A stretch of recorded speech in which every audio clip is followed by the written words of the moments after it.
les zones reculées et rurales du sud mauritanien, 23% des populations vivent en dessous du seuil de pauvreté et seuls moins de 40% des familles ont accès à l'eau potable.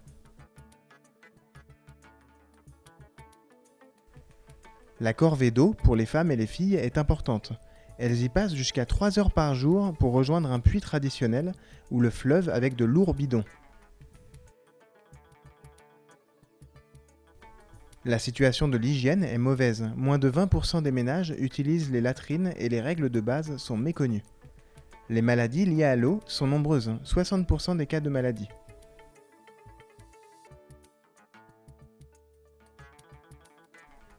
C'est pour contribuer à relever ces défis que les projets PEAGG et Aïcha ont été mis en œuvre sur un financement d'environ 6 millions d'euros alloués par l'Union européenne dans le cadre de la facilité eau, le CEDIF, l'AESN, l'APOSE, l'AFD, la Région Centre, l'AELB et les communes partenaires. Depuis, des dizaines de milliers de ménages ont accès à l'eau potable délivrée par des opérateurs professionnels et à un assainissement adapté. Nous travaillons dans le secteur de l'eau en Mauritanie depuis 2007. Et dans ce cadre, nous voulons appuyer les autorités mauritaniennes pour atteindre les objectifs du millénaire, notamment celui qui a à voir directement avec l'eau, c'est-à-dire réduire la population qui n'a pas accès à l'eau potable ou aux services de base de l'assainissement. Mais notre travail dans ce domaine va aussi avoir un impact dans d'autres objectifs du millénaire, comme la réduction de la mortalité maternelle et infantile, et aussi pour la lutte contre les maladies. Dans ce cadre, les actions que nous avons déjà finies dans les différentes régions du pays ont permis l'accès à l'eau d'environ 175 000 personnes, avec un investissement de la part de l'Union européenne de presque 5 milliards d'ouguillas.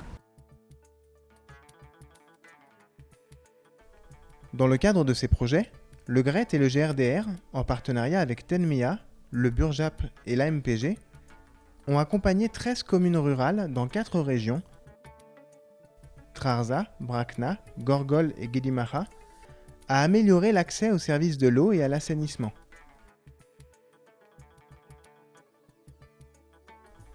Ces nouveaux services ont permis l'amélioration des conditions de vie des populations et favorisé le développement d'activités socio-économiques.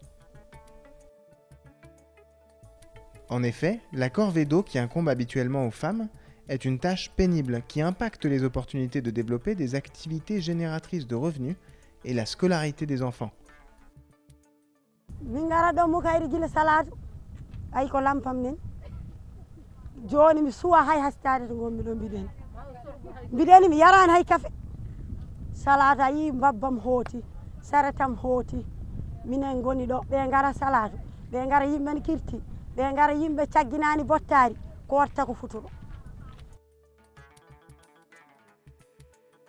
En Mauritanie, l'eau potable est difficilement mobilisable, surtout dans les régions du sud. Le PEAGG et Aïcha ont dû faire appel à plusieurs techniques, comme les forages profonds, les stations permettant de rendre potable l'eau du fleuve et les réseaux de distribution équipés en pompage solaire. Ces différentes techniques permettent maintenant à plus de 60 000 habitants de bénéficier d'un accès durable à l'eau potable. En parallèle, des actions permettant de sensibiliser les populations à une bonne hygiène de vie ont été réalisées et des infrastructures d'assainissement ont été mises en place pour répondre à la demande des ménages et des écoles dans lesquelles 42 latrines scolaires ont été implantées. ويقعد لنا ياسر من وقت إذا نقدر نقضوا الحاجة قريب مدة 5 دقائق. كنا من مرقرقة حاشية القرية يجبر الفضلات مزارقين على العيش توكلهم الحيوانات توكلهم وقلت النظافة بعض واليوم تبارك الله ذاك ماتنا ما شاء الله خالق ونظفنا وفائدتهم علينا ما شاء الله جيدة من قد النظافة. طالب ممكن أعلو لكم إن من اليوم في الصعيد ما يدخل يشوف ولا ما هو مربين. La sensibilisation aux bonnes pratiques d'hygiène, la mise en place d'une démarche de marketing et l'implication forte des responsables politiques ont été les facteurs clés pour favoriser les bons comportements et avoir un impact sur la santé des personnes. Alhamdulillah, عندنا نشرب متموكين وعندنا تبارك الله اللي جانا تبارك الله متمونك وكنا ذا دائما منين نقيسوا الطب يقول لنا عن فينا شين قال له الصران الزايد وهنا مرض الكبد من الماء اللي كنا نعيشه واللي كنا نشربه. On a constaté que depuis l'arrivée de l'eau, les maladies qui sont liées à l'eau sont diminuées, telles que la diarrhée, la malnutrition, la schistosomiase, les dermatoses. Par exemple, les diarrhées, les mois passés avant l'arrivée de l'eau, on avait vers 50 à 40 cas par mois. Depuis l'arrivée de l'eau, on a 20 à 10 cas par mois. La malnutrition encore, on avait 6 à 5 cas par mois. Depuis l'arrivée de l'eau, maintenant on a 2 à 1 cas par mois. Les ménages sensibilisés ont été accompagnés selon une démarche spécifique, participative, à construire rapidement leur latrine avec l'appui des 47 maçons locaux formés par les projets. كانت الناس ما تقدر تعدل الدوشات بها مثل التكاليف غير إلين جاتنا هاي المنظمة وجابت لنا العينة من البرامج البروجرام اللي جابونا هون هو بروجرام زين هو بروجرام الناس كاملة تقدر يحميها من لنا تم تواسي شور الأخلة والله تقيس بليدة ما هي منظمة وعاد كلها يجهر دوش من زين عنده هاي النظام اللي هو ومن تخفيف إليها المواد اللي يلا يشري بهم النتيجة اللي هي الناس كاملة استهمت وعدلت الدوشات وهي ما كان عندها دوشات. من جانا تون كوي أفريل 2013 وانو لبرمتون pour affaire douche dido ko mawduno min dañani hen cadel hay bat sako neddo so jangini mo rokki ma gandal en wayno fewnima hunde e gurdam mani so wonti kali sa hebi a ñamat dum ha laaba e lawol gorul gasna kono sa janginama métier a maîtrise dum e ma dañ ko gurda e gurdam mada. La participation de l'ensemble des acteurs, autorités locales, opérateurs privés, usagers de l'eau, a permis d'organiser une gouvernance des services qui répond aux attentes de chacun. Grâce à des financements que nous avons eus, nous avons choisi comme priorité numéro 1 la station de Chigara qui est aujourd'hui ici présente devant vous. Et cette station, quand on l'a choisie, nous avons créé ce qu'on appelle le comité de suivi. Son rôle était de suivre le PCHA. Et c'est à l'issue de cela que nous avons donc fait ce choix.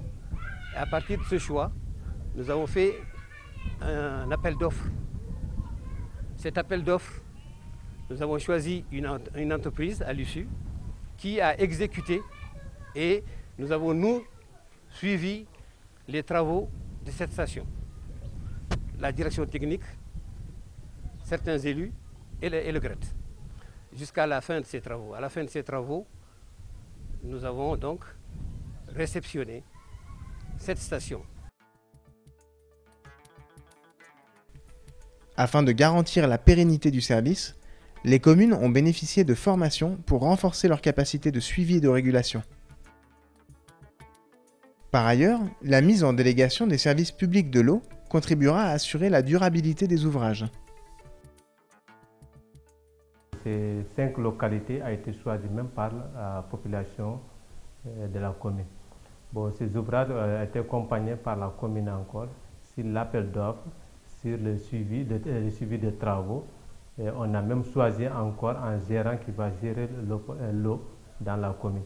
Et on va choisir encore un délégataire qui va assurer la pérennité et la durabilité de ces projets.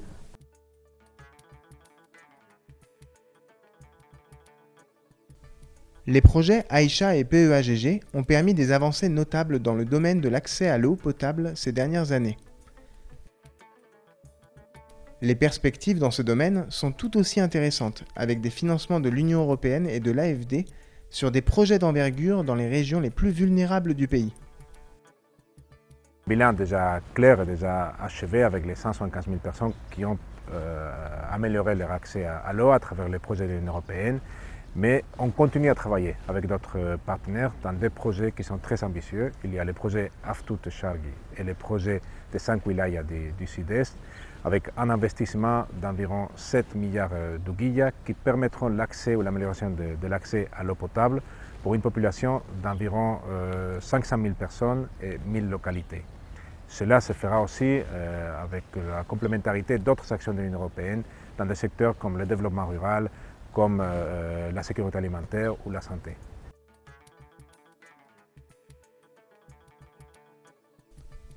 L'eau est l'affaire de tous. Grâce à la participation de chacun des acteurs, les services ont été appropriés et sont suivis par les communes.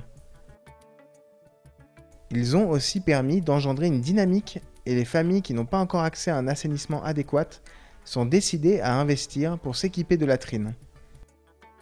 Un pas de plus vers une eau potable et un assainissement total pour la santé et le développement.